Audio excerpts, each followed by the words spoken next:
Lake জেনেভার শান্ত জলরাশির তীরে অবস্থিত বিলাসবহুল hotel royal.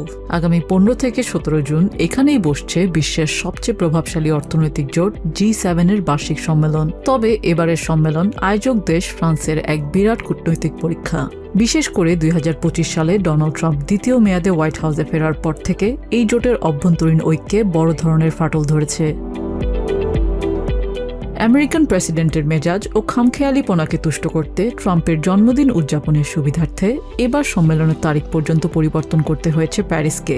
French president Emmanuel Macron স্পষ্ট জানিয়েছেন, আন্তর্জাতিক সংকটগুলোর সমাধান এবং ইউক্রেন ইস্যুতে G7 এর ভেতরে নতুন করে দীর্ঘমেয়াদী ঐক্য গড়ে তোলাই হবে এই সম্মেলনের মূল এজেন্ডা।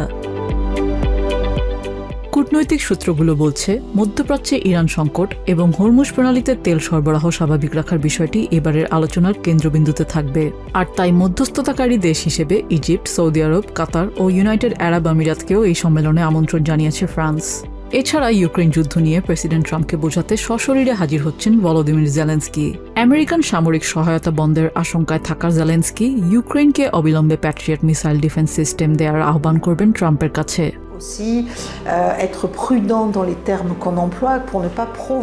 প্রেসিডেন্ট ট্রাম্পের খামখেয়ালিপনার সাথে আমরা এখন পরিচিত এবং আমাদের এটি সামলানোর প্রস্তুতি রাখতে হবে। আমরা এমন কোনো শব্দ ব্যবহার করব না যা তাকে ক্ষুব্ধ করতে পারে। তবে আলোচনার টেবিলে তাকে কিভাবে সামলানো হবে সেটাই ইউরোপিয়ান নেতাদের জন্য আসল চ্যালেঞ্জ। এদিকে সম্মেলনকে ঘিরে G7 বিরোধী প্রায় 50,000 অ্যাক্টিভিস্ট সমবেত হচ্ছেন সুইজারল্যান্ডের জেনেভায়। যে কারণে সম্ভাব্য সহিংসতা এড়াতে শহরটিতে রোলেক্সের শোরুম সহ বড় বড় দোকান ও সরকারি ভবনের কাজ কাঠের তক্তা দিয়ে ঢেকে দেওয়া হচ্ছে। নিরাপত্তা নিশ্চিত করতে 3 স্তরের বলয় তৈরি করেছে সুইস প্রশাসন। মোতায়েন করা হয়েছে প্রায় 4000 সেনা সদস্য। এছাড়া ফ্রান্স ও সুইজারল্যান্ডের মধ্যকার 21টি সীমান্ত ক্রসিং সাময়িকভাবে বন্ধ করে দেওয়া হয়েছে।